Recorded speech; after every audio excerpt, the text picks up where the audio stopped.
Hi, it's Valerie Milano, the senior editor of the Hollywood Times, and I'm so happy to have Zineb here with us today for her film Interruption. It's a great story of personal choice and making moral choices, as well as life in a country that runs under an extremely patriarchal power structure. Um, and it's called Interruption. So if you want to go ahead and introduce yourself, I'd appreciate it. Yes, hi, my name is Zineb Oukach. I'm the filmmaker of Interruption. I live in New York City. I've been in New York for 12 years now, so I guess I'm a New Yorker. Uh, I I started this career by being an actor for about 10 years, 12 years. And then I decided to write Interruption. I wrote it back in 2019. And actually, it was for a friend of mine to direct the film, but she didn't want to do it because she was a little concerned about the backlash that the film might have back home. I'm from Morocco. I grew up in Morocco until age 19, something like that. So then when I saw what happened a year and a half ago with the overturn of Roe v. Wade, I decided to jump in and make the film. So let's start with the story. The topic of women around the world coming to the United States for abortions is one I wonder that people in the country even considered after Roe v. Wade was overturned. For most, the Supreme Court's decision was provincial, only affecting millions of American women.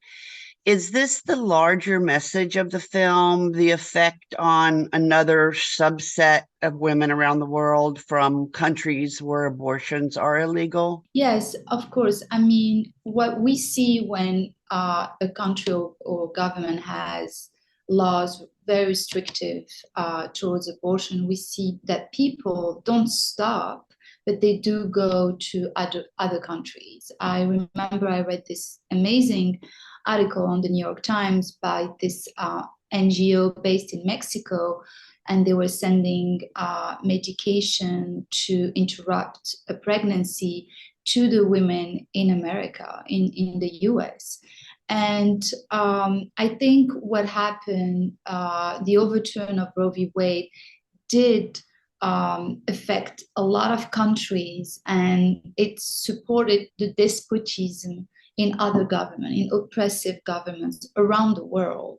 When you see that the free world, or the United States as a democracy, and when you see these policies that are extreme, everyone in the rest of the world,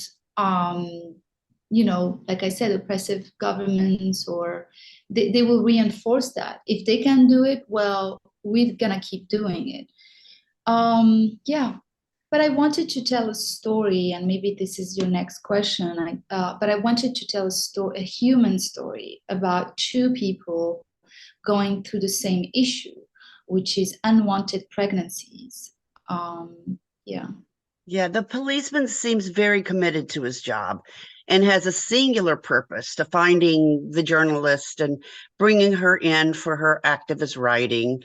He has the opportunity to arrest her when her planned abortion in the United States falls through. But once he finds out his wife is pregnant, things change, and he tells his wife to get rid of the pregnancy. Is this the double standard that authority can ignore the law, or that man is it that men make the decisions and women must obey? Well, it's been that way for many centuries. And sometimes women obey, like you said, without even having anything to be said. It's being a cultural code. We have to respect, we have to be careful, we have to not make a man upset or angry because we feel bad, and it's we grew up this way. So it's hard sometimes for women to break that cycle.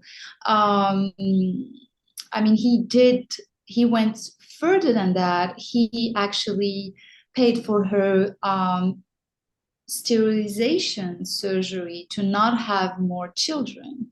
So, and there is, I've read a lot of stories about that. So what was your question? I'm sorry.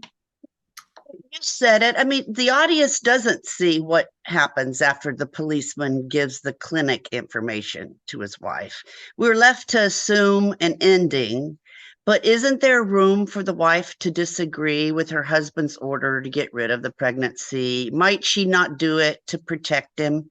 Is that even a possibility? Well, I mean, it's a fiction that I wrote that way because, again, I wanted to really have two people going through the same issues. And what do they do? Um, I wanted also to show when two people get together in that world, the Muslim world, and how they approach and they talk about abortion, because abortion is still a taboo word in North Africa or Middle East. It's still people whisper that word. There was no touch, no physical touch, no empathy. It's something like very clinical, like get rid of it. And he is the head of the family. Men are still the head of the family. So it's a specific social class also where he comes from.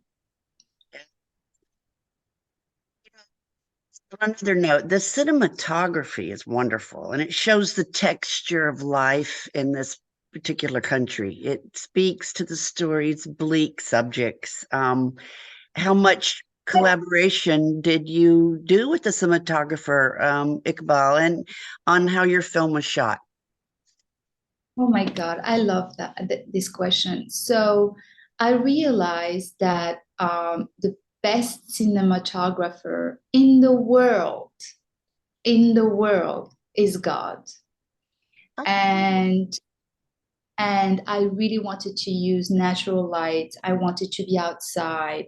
I wanted to bring nature and man and those two worlds. And I'm very influenced by Terrence Malick movies. I'm like, and also Stanley Kubrick, like who can make a better light? I mean, you cannot create sunshine. I mean, I know Hollywood, we film in studios and they do an amazing job to create the moonlight or the sunshine light, but you can't compete with God. So why not be outside? And I knew that he was really good at it, at holding the camera, like camera held, I think that's what it's called. And I just encourage him. I also rewrote all my scenes when I was there because I just saw this moody January, February I shot early this year that I really loved. It really felt like I'm in Kazakhstan or somewhere not in North Africa. It felt like I'm in the middle of, and I love that texture. I really loved it. Good choice. Thank Good you. choice. Yeah. Anything else that you want to say about the film or anything else that you might be working on? Well, right now I'm working on finding an agent.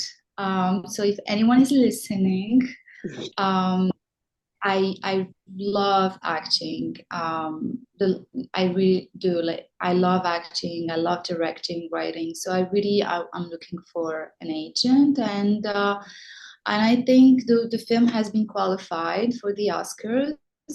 So we'll see. I'm excited about that. Lovely. And how can Yeah. our readers, our viewers find you in the film and such? So there is a screening if you are in New York City that will be actually on October 19. It's been selected at the New York Short Film Festival. So there will be a screening at 6 p.m. Downtown, but there's all the infos at the New York Short Film Festival or interruptionmovie.com. Great. And I And also post on social media. when you post it, and then are you on social media, you yourself? I'm only on Instagram. I don't have TikTok. I don't think I'm gonna have TikTok. So on Instagram, it's Zineb Oukach, my first name and last name all together. That's my account. Yeah. Well, we're the Hollywood Times today, and our YouTube channel is the Hollywood Times Official, and we'll be promoting your movie and make sure that we get your name out there as well. And I just can't tell you how special it was to meet you today and talk to you. I value our time and your creativity in this film, so I appreciate it. Thank you so much. And Maybe I loved your hat. Oh, thank you. There's my hat. Yes, I appreciate it. I'll put it back on. Yeah, it's Thank you. awesome. It's a pleasure to meet you. Bye. Have a great one. Keep up the great work. Bye-bye. Bye.